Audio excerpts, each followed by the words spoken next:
Selamat malam teman-teman semua. Suara aku terdengar jelas kah? Hopefully jelas ya semuanya ya. Oke. Sebelumnya thank you banget teman-teman sudah meluangkan waktu malam ini untuk ngobrol-ngobrol lagi. Kita ngobrol-ngobrol lagi, kita belajar bareng lagi gitu ya untuk persiapan karir kedua. Mungkin aku mau tahu dong di Zoom room ini siapa yang kemarin ikut di kelas pertama? Ada yang ikutkah atau ternyata kemarin nggak sempet terus baru ikut yang sekarang? Mungkin boleh dibalas di kolom chat.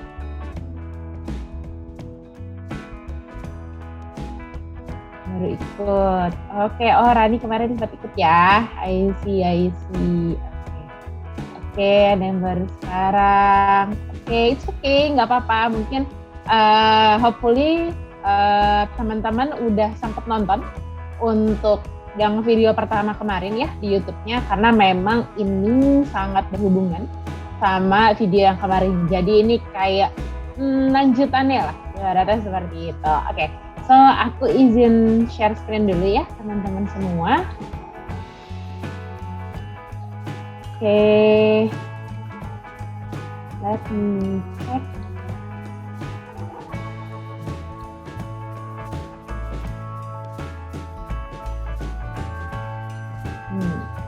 Sayangnya kenapa tidak bisa di present kah ini? Sudah terlihat Kak Melita. Sudah terlihat ya Mas ya, cuman ya. Aku tidak bisa present sayangnya. Sebentar, aku coba dulu stop sharing ya teman-teman.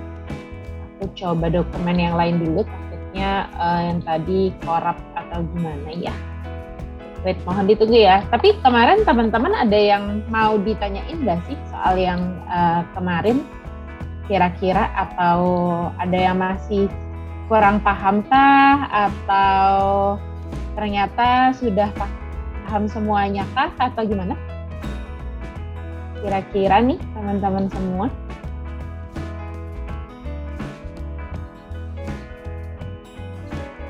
Sepertinya sudah pada paham ya, tidak ada pertanyaan ya, tidak ada pertanyaan lanjutan berarti yang kemarin ya. Oke, mantap.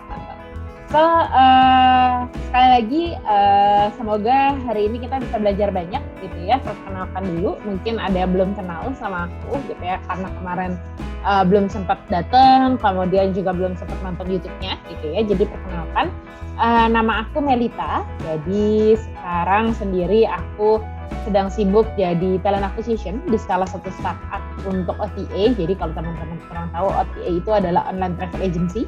Jadi yang berhubungan dengan traveling, ada online-nya, ada apps-nya. Aku di salah satunya, gitu ya.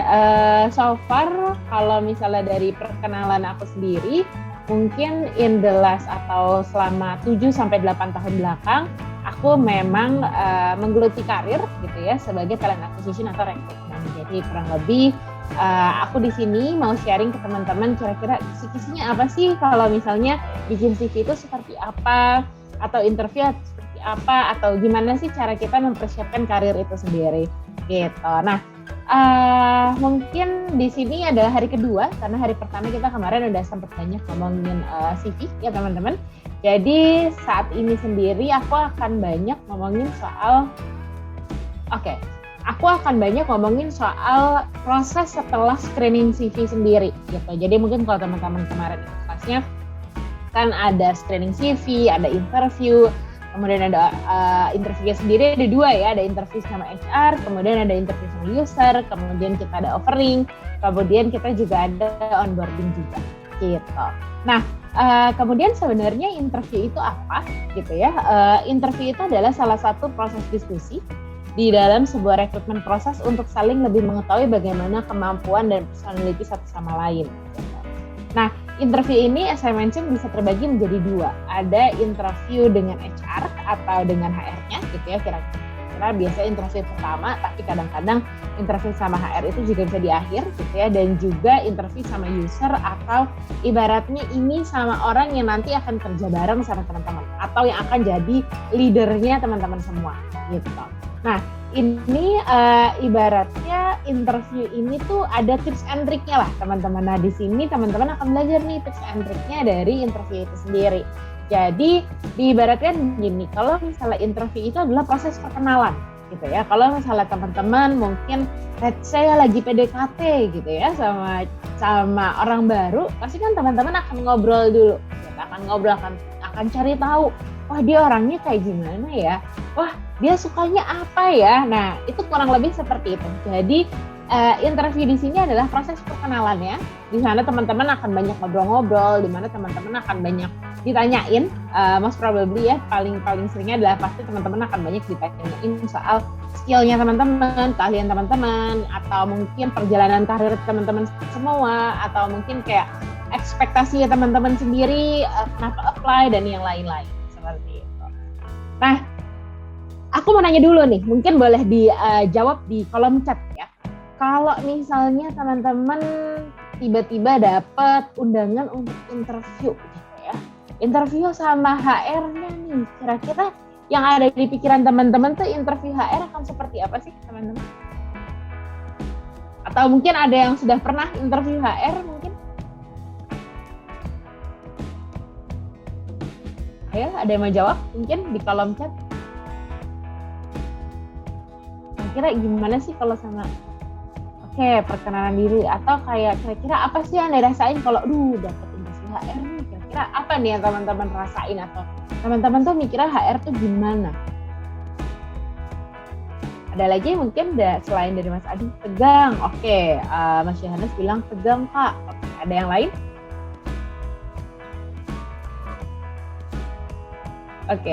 Jadi memang kalau misalnya aku ngobrol, gugup gitu ya. Jadi kalau misalnya aku memang ngobrol gitu ya sama teman-teman yang mungkin belum pernah interview, rata-rata pada gitu, nervous Kak, aku Kak gitu, gugup banget, atau kayak cemas banget Kak, takut pertanyaannya susah gitu, atau takut acara galak Kak gitu ya saudara. Jadi banyak banget hal-hal yang kita takutkan gitu saat kita mau ngobrol sama HR ataupun saat kita mau ngobrol sama user. Nah, sebenarnya hal-hal ini bisa diatasi teman-teman dengan persiapan yang matang. Jadi sama aja kayak balik lagi, kita kasih contoh biar ini relate gitu ya sama teman-teman semua, adalah kalau misalnya teman-teman lagi PDKT gitu ya. Waduh mau ketemuan nih akhirnya nih ya, dikenalin sama teman, kemudian mau ketemuan nih. Kan pasti teman-teman mencari tahu ya. Gitu. Teman-teman kan pasti prepare pakai baju apa, mau ketemuannya di mana, terus kayak udah deg-degan gitu ya, udah dandan gitu ya ibaratnya, udah deg-degan dari hamil seminggu gitu ibaratnya. Jadi semua itu ada persiapannya gitu. Sama aja kayak saat teman-teman ketemu sama gebetannya, saat interview pun kita butuh persiapan. Jadi kita perlu prepare semuanya gitu. Jadi prepare ini ibaratnya yang nanti jadi satu hal yang jadi benefit gitu dibuat kita. Nah kemudian kita lihat dari culture fit-nya gitu. Nanti kita akan lihat tuh di situ culture fit-nya seperti apa, personality-nya seperti apa gitu. Jadi kemudian komunikasi dua arah serta thank you notes. Nah ini apa sih sebenarnya, ini kita mau ngebahas apa sih, cara PDKT atau cara interview sebenarnya? Nah nanti kita bahas satu-satu ya teman-teman. Persiapan. Jadi kita masuk ke tahap persiapan dulu kan ya, saat interview gitu ya, kita persiapan. Gitu. Persiapannya apa aja sih? Pertama adalah research. Sama aja kalau teman-teman ketemu gebetan gitu ya, pasti kan teman-teman research dulu ya, kayak IG-nya ini nih, dia punya Twitter ternyata yang kayak gitu. Jadi sama seperti itu gitu ya, interview ini sendiri juga butuh research. Teman-teman kalau misalnya kemarin udah sempat nonton videonya atau mungkin kemarin datang kelasnya, ada namanya LinkedIn.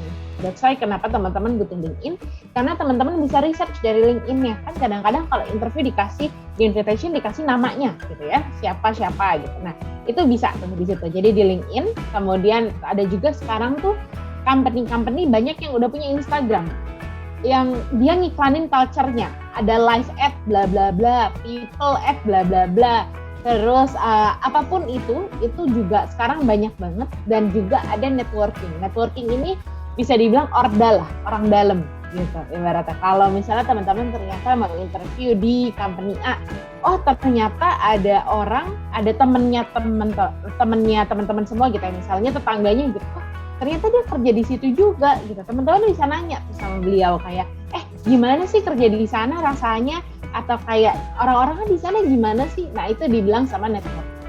Nah kemudian yang kedua adalah siapkan self pitching. Self pitching ini apa? Jadi self pitching ini adalah bagaimana cara teman-teman memperkenalkan diri. Nah, biasanya self pitching ini waktunya itu sekitar 1,5 menit sampai 3 menit ya. 3 menit itu udah lama banget biasanya. Nah, jadi di sini teman-teman perkenalan diri karena pasti hampir semuanya pertanyaan pertama gini. Oke, misalnya aku di interview gitu ya. Oke, Meli, coba Meli perkenalkan diri Meli. Gitu. Nah, di situ ibaratnya teman-teman perlu perlu punya self pitching atau perlu punya perkenalan yang baik. Apa aja sih yang sebenarnya harus di-mention saat self pitching? Nama teman-teman. Kemudian nama panggilannya siapa? Tapi nama panggilannya kalau bisa ada nama pendeknya ya, jangan panggilannya nama aku Melita Noviasuti, biasa dipanggil Amoy, misalnya gitu. Kayak jangan gitu juga gitu, tapi biasanya nama pendeknya dari nama teman-teman. Gitu. Nah misalnya gitu ya, jadi nama, kemudian misalnya teman-teman yang mau intern sekarang lagi kuliah di mana, jurusan apa, terus kemudian teman-teman bisa mention skill yang teman-teman punya. Misal teman-teman bisa coding gitu ya, misalnya aku bisa coding gitu ya, perkenalkan nama aku Melita, saat ini aku kuliah di Universitas bla bla, jurusan bla bla. Dan saat ini sendiri aku lagi menggeluti untuk programming, khususnya bahasa programmingnya apa? Khususnya untuk Golang dan Java, misalnya gitu. Nah saat ini sendiri sebenarnya aku lagi cari opportunity. Nah opportunity-nya apa? Kira-kira teman-teman tuh lagi cari opportunity yang seperti apa? Teman-teman kira-kira kenapa butuh opportunity ini dan kenapa company harus memilih teman-teman? Itu sebenarnya bisa ditaruh di self pitching. Dan juga kalau misalnya teman-teman punya achievement, itu juga bisa di-mention di self pitching. Nah, kemudian yang ketiga, siapkan koneksi internet, waktu, dan tempat. Kelihatannya remeh-temeh ya, gitu. Kayak koneksi internet, waktu, tepat, dan tempat gitu. Emang kenapa gitu? Jadi kadang ada di saat koneksi internet yang nggak bagus, interview jadi nggak maksimal gitu. Padahal teman-teman menjawabnya dengan sangat baik, tapi karena putus-putus, yang jadinya jadi nggak jelas gitu loh, ibaratnya seperti itu. Dan waktu dan tempat, jadi sebisa mungkin teman-teman kalau interview itu jangan di kafe. Kenapa? Karena di kafe kan berisik ya, walaupun kafe tenang pasti teman-teman malah nggak enak gitu kalau teman-teman ngomong sesuatu yang terlalu kencang gitu, jadinya malah iya mbak aku siapa gitu, jadi malah kayak bisik-bisik. Balik lagi, jadi tempat juga kayak background teman-teman sesuaikan gitu ya kan, sekarang banyak ya virtual background yang cakep-cakep gitu ya, jadi pilih juga gitu. Nah kemudian yang terakhir adalah datang dan hadir 5-10 menit sebelum. Kenapa? Karena saat teman-teman telat itu sudah jadi nilai minus sendiri gitu, jadi sebisa mungkin teman-teman untuk datang dan hadir 5-10 menit sebelum. Nah kemudian saat kita sudah self pitching gitu ya, biasanya akan banyak pertanyaan-pertanyaan yang mengikuti gitu. Nah, pertanyaan-pertanyaan ini apalagi khususnya kalau misalnya teman-teman yang akan ngambil karir di technical things atau almost everything atau hampir semuanya, itu adalah suka ada pertanyaan kayak gini. Oke, kamu berarti masih kuliah ya? Iya, Mbak. Tapi banyak organisasi ya? Iya, Mbak. Oke, boleh diceritain nggak satu challenge kamu selama organisasi yang menurut kamu tuh challenge-nya gede banget? Gitu. Nah, itu adalah study case question atau biasanya kalau misalnya HR itu nyebutnya adalah behavioral question. Nah, itu ada caranya teman-teman ngejawab. Enaknya di Camp 404 ini dikasih tahu ya cara jawabnya gimana. Nah, cara jawabnya itu ada namanya di sini namanya STAR. Kalau teman-teman lihat ya di layar, STAR ini adalah isinya, S-nya itu adalah untuk situation, T-nya itu untuk task, A-nya itu untuk action, dan R-nya itu untuk result. Jadi S-nya ini akan membahas soal situasinya saat itu apa. Kemudian task-nya itu misalnya tugasnya teman-teman apa. Apa yang teman-teman lakukan di situ. Dan ini sama dengan action. Gitu. Dan kemudian hasilnya ada result. Misal gini, misalnya aku dalam sebuah organisasi, ditanya ini, Meli, kamu ikut BEM ya? Iya mbak.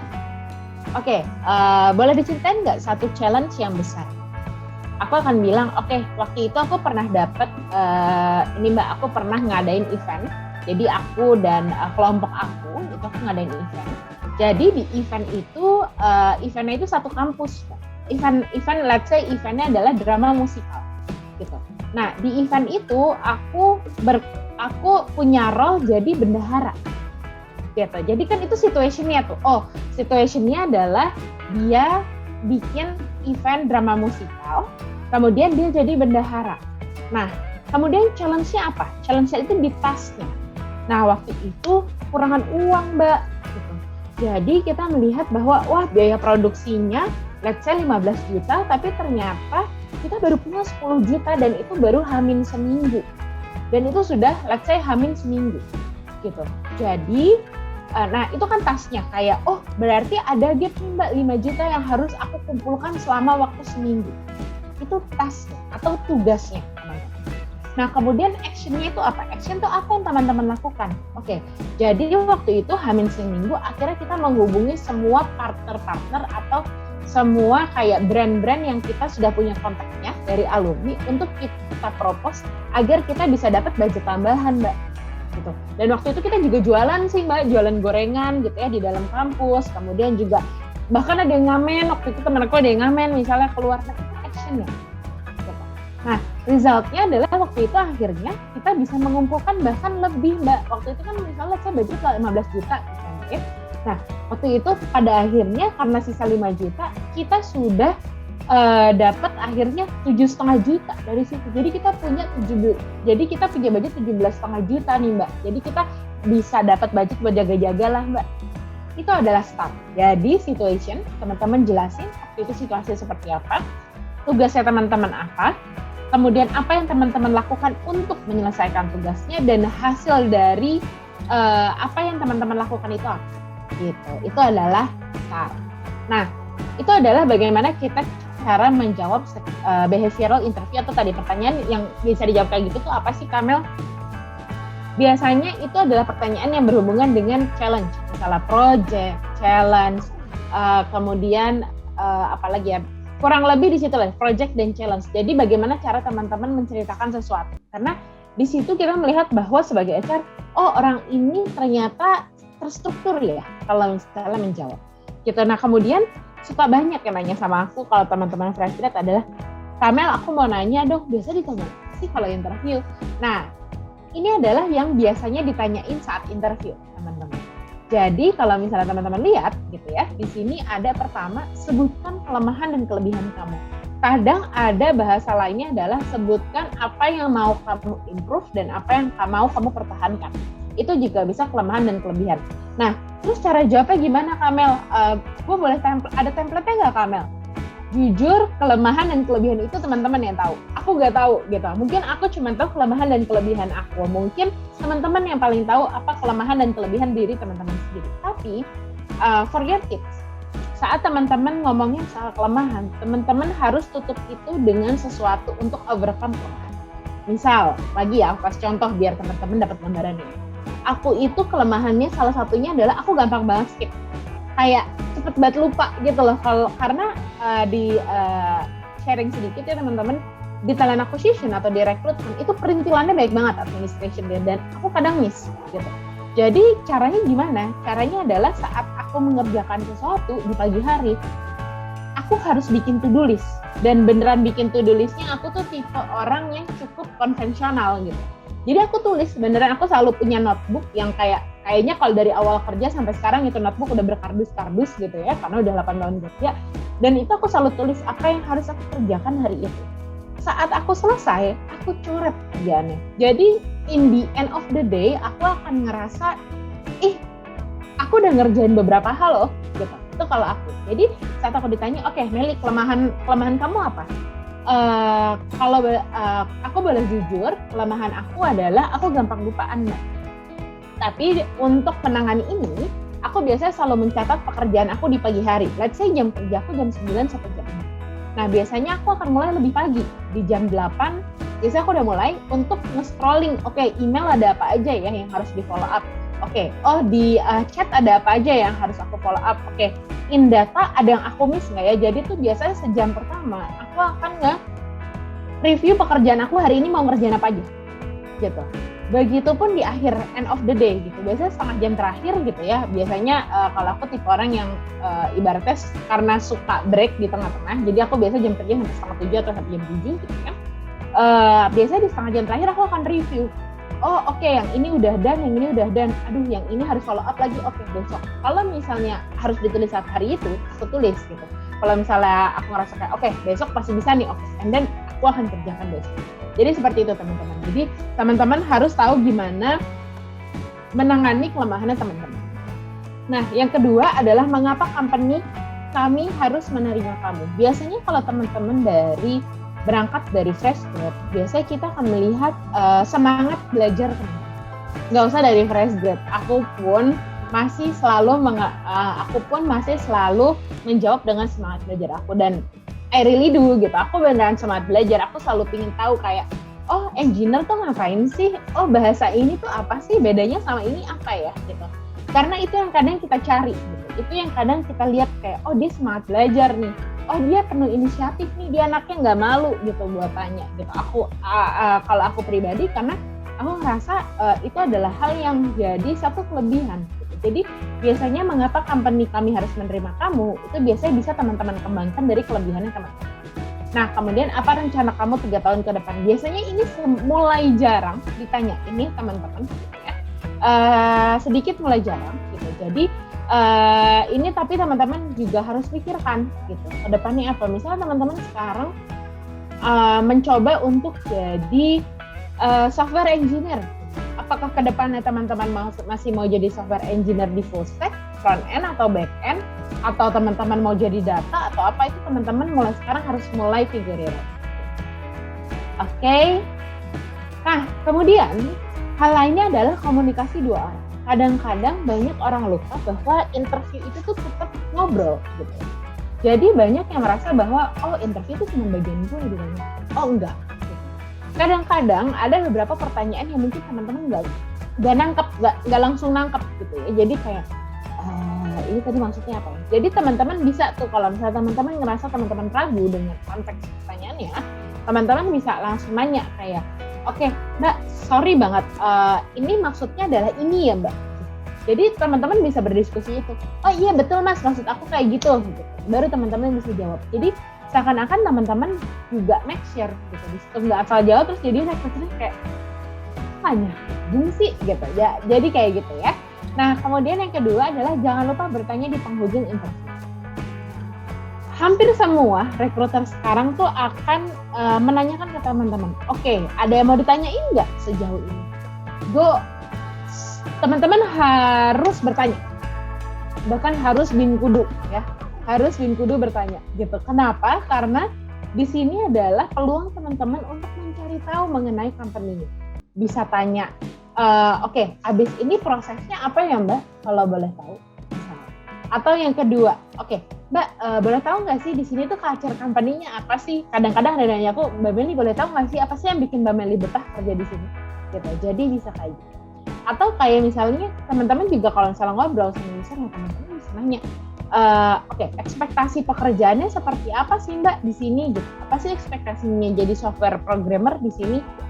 Jadi itu teman-teman bisa saling tahu gitu. Jadi di situ teman-teman bisa, oh ini tuh gini ya, oh ini tuh gini ya. Oke, kalau habis kayak gini ya. Gitu. Jadi teman-teman juga mencari tahu soal company-nya. Tapi kalau misalnya bisa, teman-teman di depan udah state kayak, Mbak, aku punya 3 pertanyaan nih. Boleh nggak aku nanya 3-3 gitu. Kalau misalnya kadang-kadang ada beberapa rekruter karena dia terburu-buru gitu ya, Mas waktunya nggak cukup nih, kalau 2 aja boleh nggak gitu. Jadi kalau bisa teman-teman sudah state berapa pertanyaan yang akan teman-teman tanya. Oke. Nah, aku kesini dulu. Namun ada beberapa pertanyaan yang menurut aku sedikit perlu dihindari ya.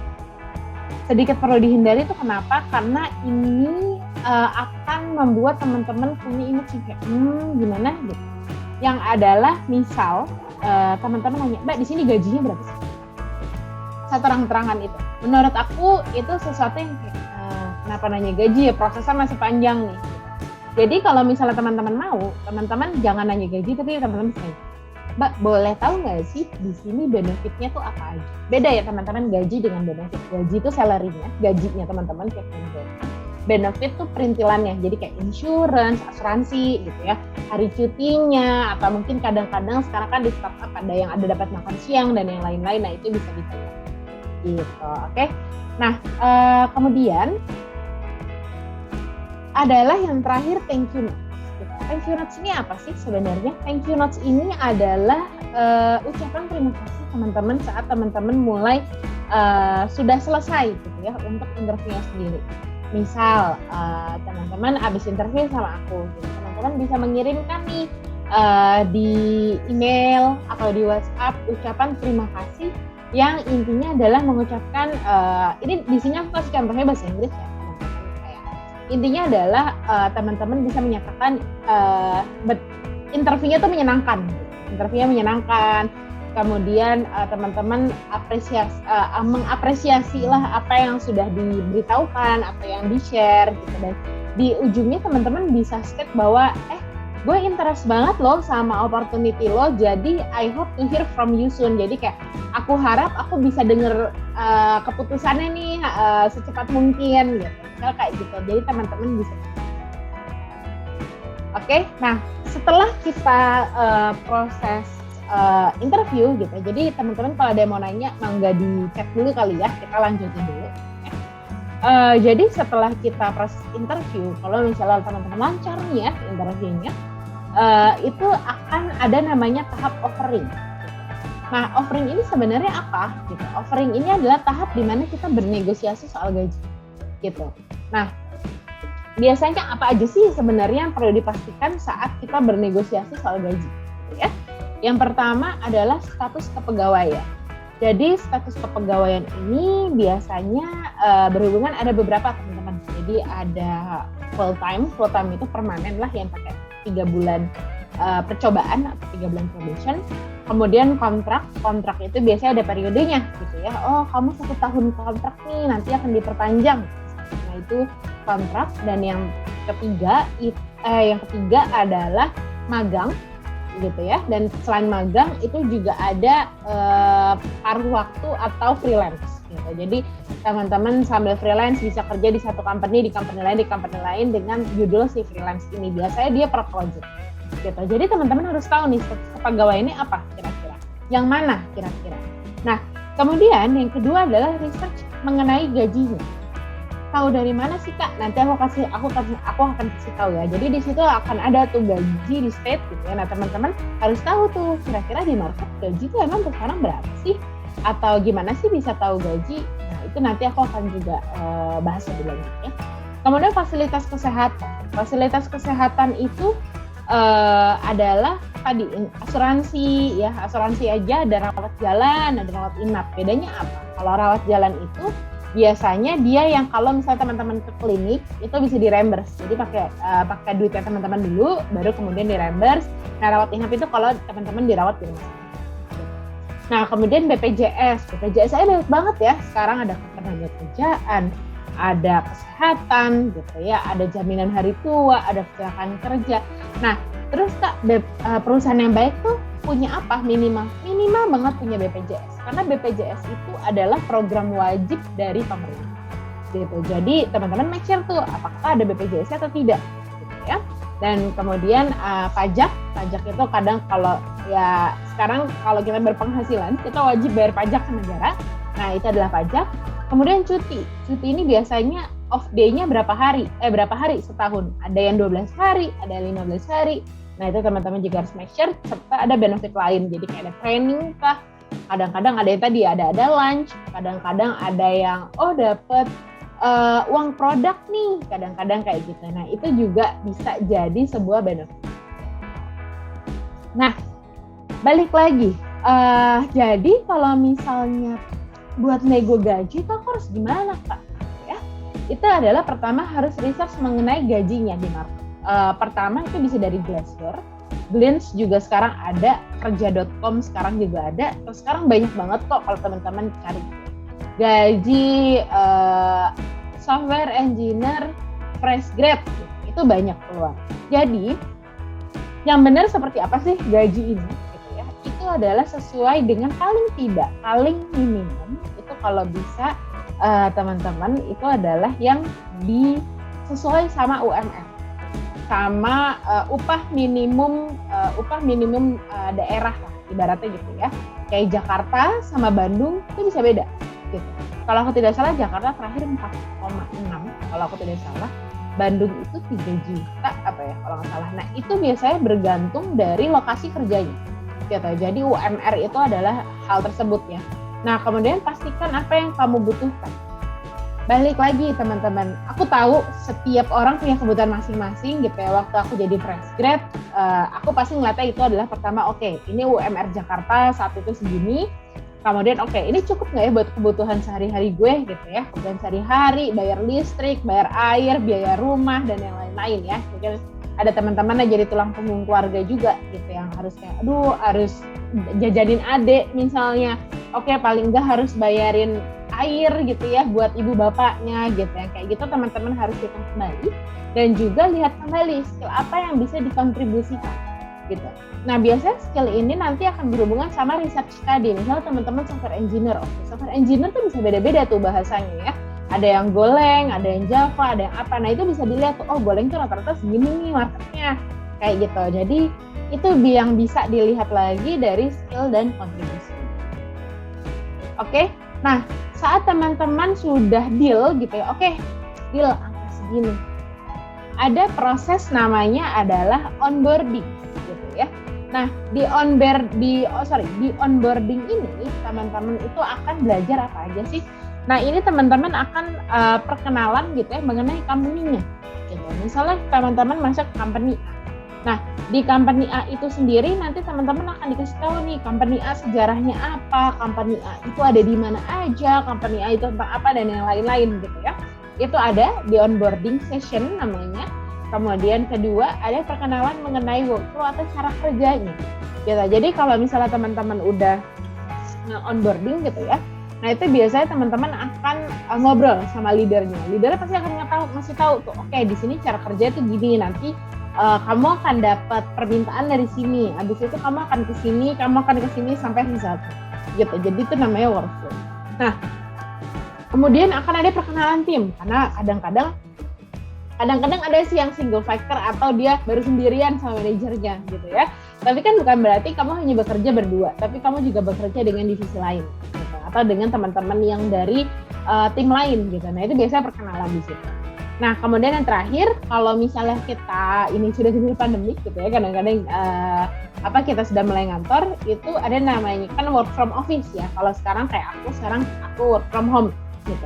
Nah, itu biasanya kalau work from office akan diajak keliling kantor tuh, kayak ini ya di sini musolanya, di sini toiletnya, di sini ternyata tempat kumpul-kumpulnya nih biasanya. Kadang-kadang apalagi startup ada yang di sini tempat ada yang kayak meja biliarnya nih atau tempat ngegame-nya nih yang kayak gitu ya. Jadi itu biasanya nanti akan diajak keliling saat onboarding gitu. Oke.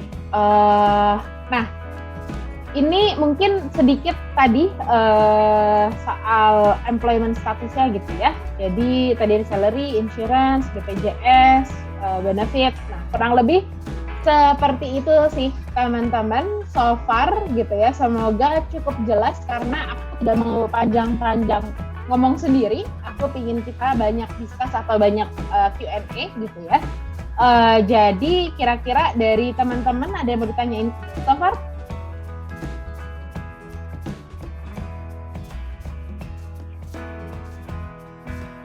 Oke, so far ada yang mau ditanyain?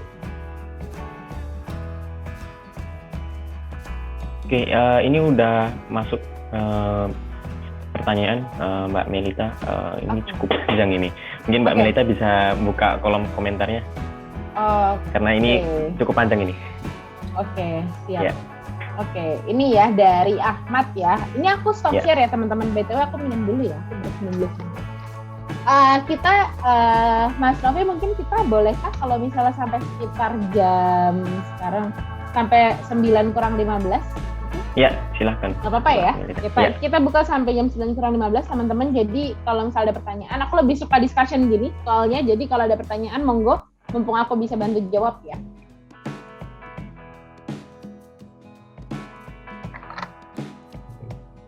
Oke. Dari Mas Ahmad. Halo Mas Ahmad. Kita baca ya. Kak, tips dong saat di interview maupun sudah saat penandatanganan kerja gitu.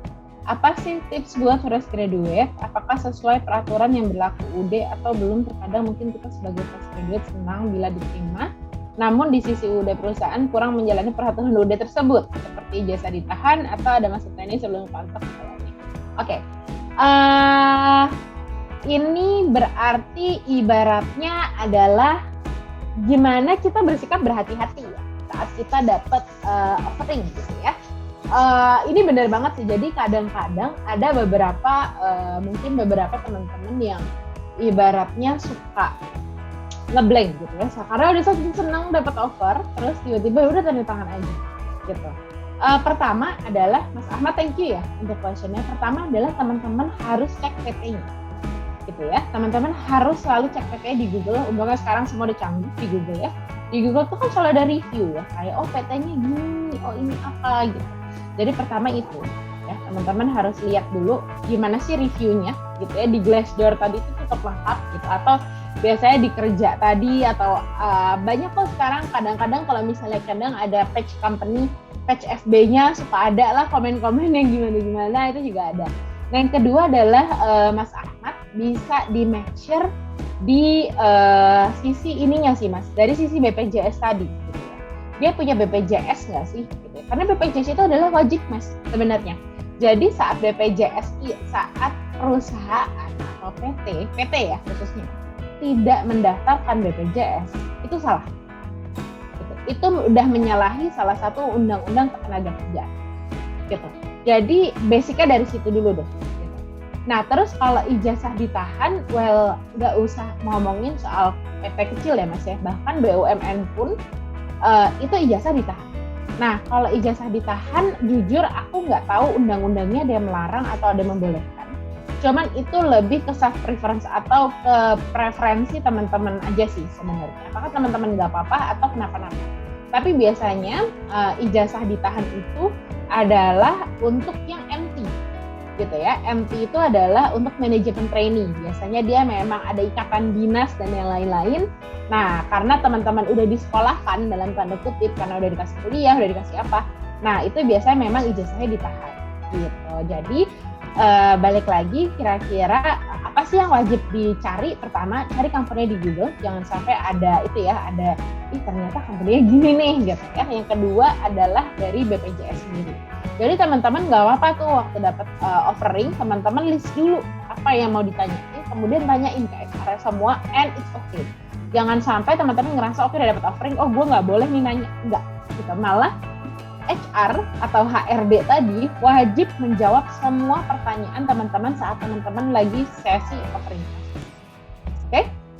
Semoga menjawab ya, Mas Ahmad ya. Oke, terus kita move ke pertanyaan kedua ya. Kak, mengatasi blank saat interview. Oke, dari Mas Giovanno.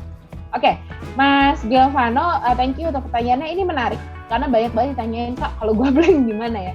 Gak usah, maksudnya gak usah teman-teman yang fresh grad ya, karena aku pun kadang blank gitu. Gak usah pas nge-interview orang gitu, pas lagi ngomong sama teman-teman barusan aja tuh kadang pernah sepersekian detik blank. Jadi kalau saat teman-teman interview dan teman-teman blank, teman-teman mundur sepersekian detik. Mundur tuh bukan kayak kabur ya, tapi kayak oke, misalnya aku nanya Mas Giovanno nih ya, Mas Giovanno, apa sih kira-kira challenge terbesar yang pernah Mas Giovanno hadapin di karirnya Mas Giovanno? Kadang kan kita perlu sepersekian detik untuk memikirkan jawabannya. Ya, walaupun kita sudah prepare, itu pasti kita kan. Jadi teman-teman bisa mundur dengan bisa mengulur waktu dengan kayak ngomong kayak, oke, thank you Mbak Meli questionnya. Wah, ini lumayan menarik nih ya questionnya gitu. Jadi ada perpanjangan di situ ya, teman-teman bisa mikir. Tadi gue mau ngomong ini. Jadi teman-teman nggak boleh ngomong, itu Kak, aku nggak tahu. Bukan gitu caranya. Jadi teman-teman kayak harus bilang kayak, oke, waktu itu misalnya gitu. Jadi kayak misalnya teman-teman saya bilang, oke, challenging question ya Mbak Meli gitu. Ini pertanyaannya menarik nih gitu. Jadi itu sambil ngobrol kan, karena tadi itu two way communication. Wah, pertanyaan menarik nih. Oke, challenge terbesar mungkin waktu pas ngampus ya, Mbak Meli. Gitu. Jadi bisa sambil cerita. Jadi di situ kenapa teman-teman blank? Karena teman-teman udah tegang duluan. Tapi kalau teman-teman bisa ngerelaksin diri teman-teman, itu akan lebih membantu. Jadi mungkin dengan tadi, it's a good question ya Mbak Meli dengan selalu ngomong gitu, atau kayak, sorry Mbak Meli boleh make sure dulu ya, aku pertanyaannya. Jadi pertanyaannya challenging di karir, berarti dari karir awal sampai sekarang ya, berarti, atau yang sekarang aja gitu. Jadi teman-teman bisa mengulur sedikit waktu dengan dengan menanyakan kembali gitu ya, make sure kembali gitu. Oke, kemudian paling itu sih Mas Geo, semoga itu bisa menjawab pertanyaan Mas Geo ya. Oke, kemudian ke ini Yasmin Hasna, Kak, kalau mau kerja abroad ada tips atau step khusus atau enggak? Oke, kerja abroadnya sebagai apa dulu? Karena gini, kerja abroad sekarang banyak macamnya gitu. Ada yang freelance gitu ya, Yasmin gitu. Ada yang freelance gitu. Freelance artinya remote. Jadi misalnya saya kantornya di US, dia butuh orang Indonesia gitu ya, dan kemudian kayak nggak ada kantor di sini gitu. Jadi ya udah remote aja gitu. Jadi kamu tektokan sama orang US langsung gitu. Jadi kadang kalau kayak gitu ngikutin jam kerjanya orang US-nya gitu. Jadi kayak kamu baru malam baru kerja karena beda 12 jam ya gitu. Nah kadang-kadang kayak gitu. Nah itu juga sebenarnya udah kerja abroad ya sebenarnya, karena kamu kantornya di sana gitu. Kadang-kadang aku nelfon juga ada beberapa yang kayak, aku kantornya di Aussie Mbak, di Australia gitu. Jadi dia kerja remote gitu, dia di rumah. Jadi itu juga bisa. Itu sebenarnya udah kerja abroad. Atau kerja abroadnya teman-teman harus ke sana.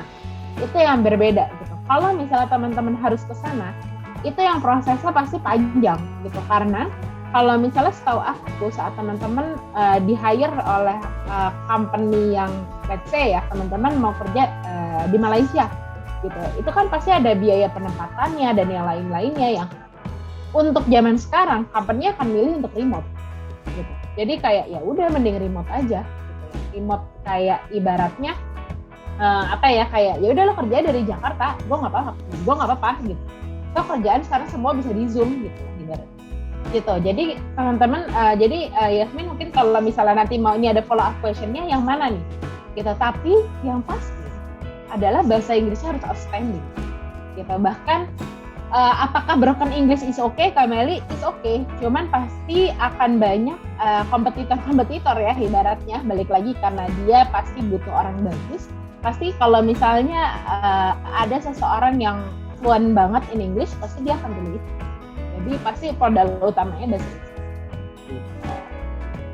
Oke, kita into next question dari Widya.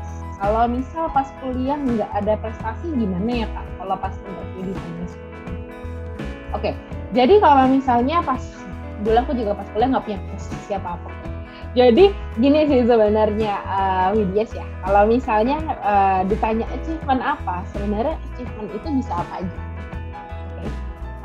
Let's say kalau misalnya in organisasi itu bisa jadi atau misalnya kamu let's say kayak punya project sendiri gitu ya, atau punya nilai yang di situ mata kuliahnya susah gitu ya, kemudian kamu bisa lulus di situ, itu kan juga achievement gitu. Jadi kadang achievement itu sesuatu yang kita suka nggak sadarin sebenarnya. Jadi Widya coba self reflection gitu ya, contohnya sih gue gak punya achievement gitu. Aku yakin setiap orang punya achievement. Bahkan kayak bertahan hidup di tengah pandemi pun itu sebuah achievement kan sebenarnya.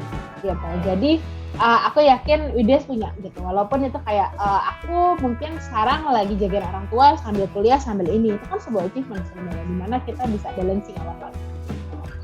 Oke, semoga menjawab Widya. Oke. Shirley, waduh panjang ya Shirley pertanyaannya. Kita baca bareng-bareng ya teman-teman. Kak, izin bertanya bagaimana pandangan Anda terhadap pertanyaan hobi kita? Saya hobinya baca novel, Kak. Baik tidak ya, Kak? Sama pertanyaan kedua, kemarin kata Kakak untuk kumpulan servis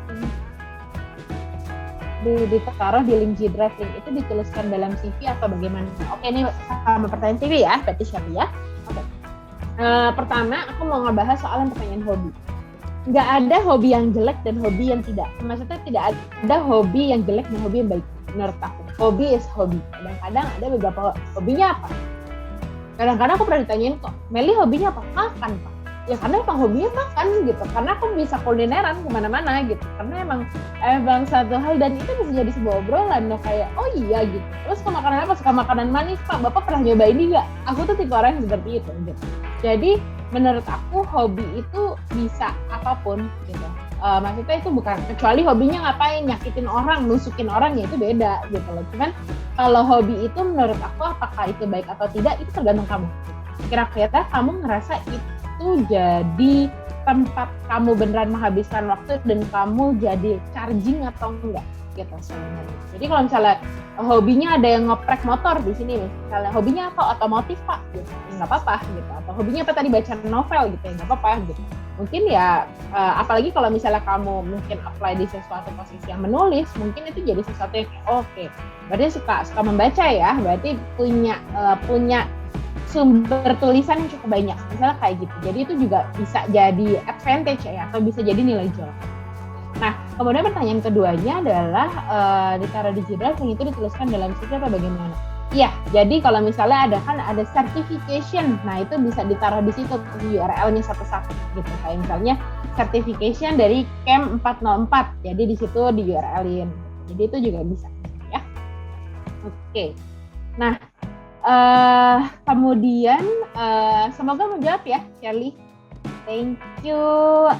Kemudian nextnya, Kak, izin bertanya, kalau misal kita ada keinginan atau sedang menjalani usaha sampingan itu sebaiknya dirahasiakan dari perusahaan atau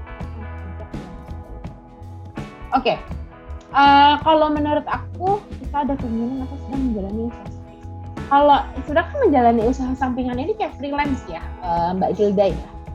Jadi kalau misalnya menurut aku, diomongin aja gitu. Kalau misalnya kan kadang-kadang company suka nanya, sekarang lagi sibuk apa gitu. Dan kamu bisa mention itu, tapi biasanya company akan mempertanyakan keseriusan kamu tuh. Kalau misalnya kamu bilang kayak, ya aku lagi punya usaha kopi Pak. Oh, oke, gitu. Berarti udah jalan berapa lama? Setahun Pak.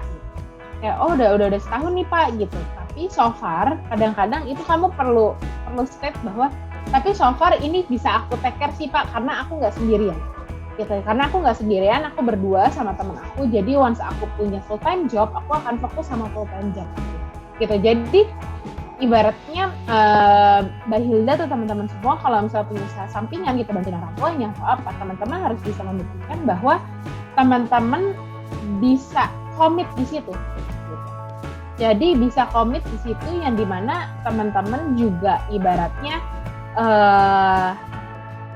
mengibaratkan bahwa gue komit kok di situ, gue tetap akan fokus di perusahaan lo, walaupun gue punya usaha sampingan, dan sebenarnya usaha sampingan gue cuma bantu lo. Jadi harus kayak gitu ya. Jadi biar perusahaan tidak bertanya-tanya. Jadi dia sebenarnya mau. Semoga menjawab ya. Oke, nextnya ada Pedro izin bertanya, Kak, ya boleh. Apakah semua perusahaan persyaratan umumnya melalui IPK terutama? Beda-beda. Dulu aku pernah punya tuh seakan-akan gue punya perusahaan.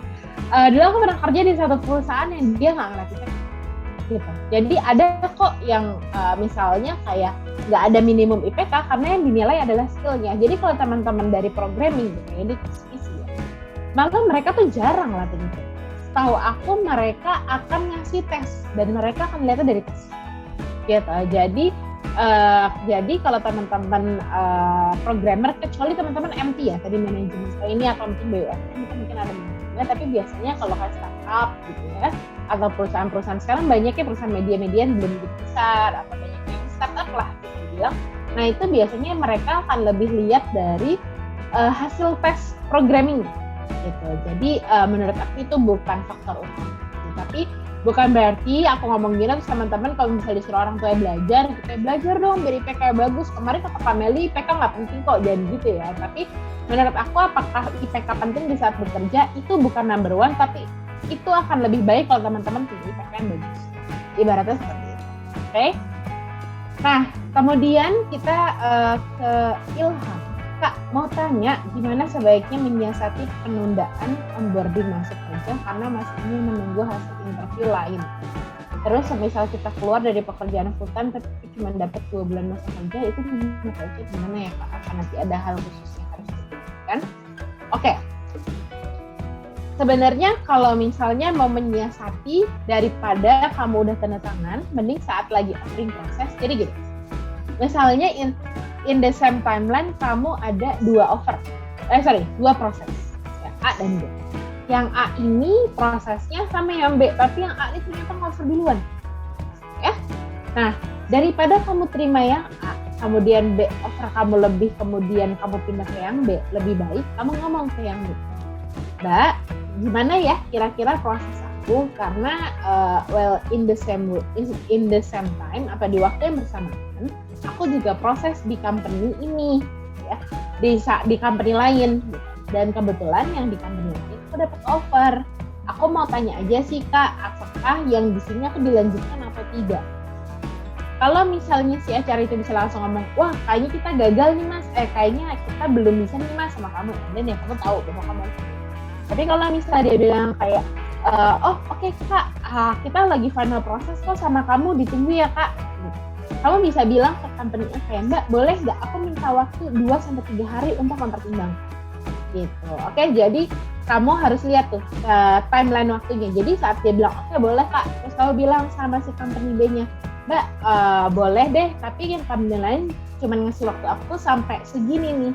Kalau si company B ini beneran mau sama kamu, dia akan speed up prosesnya atau dia akan mempercepat prosesnya untuk ngasih offer juga. Gitu, oke? Nah, kemudian pertanyaan nomor 2-nya, kalau misalnya cuma 2 bulan kerja, itu di mata HR gimana ya? Well, HR itu kan nggak boleh judgmental ya. Jadi kita pasti akan nanya, gitu, kayak, kenapa nih cuma 2 bulan? Iya Mbak, soalnya nggak cocok culture-nya. Apa yang bikin kamu nggak cocok culture-nya? Gitu. Ya soalnya leadernya suka nyuruh-nyuruh.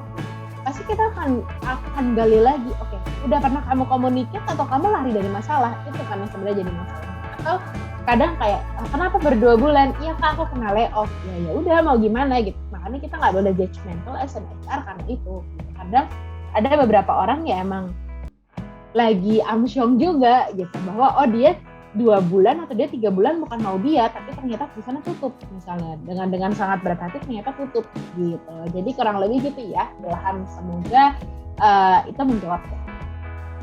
Oke. Aku udah dulu ya. Bentar ya.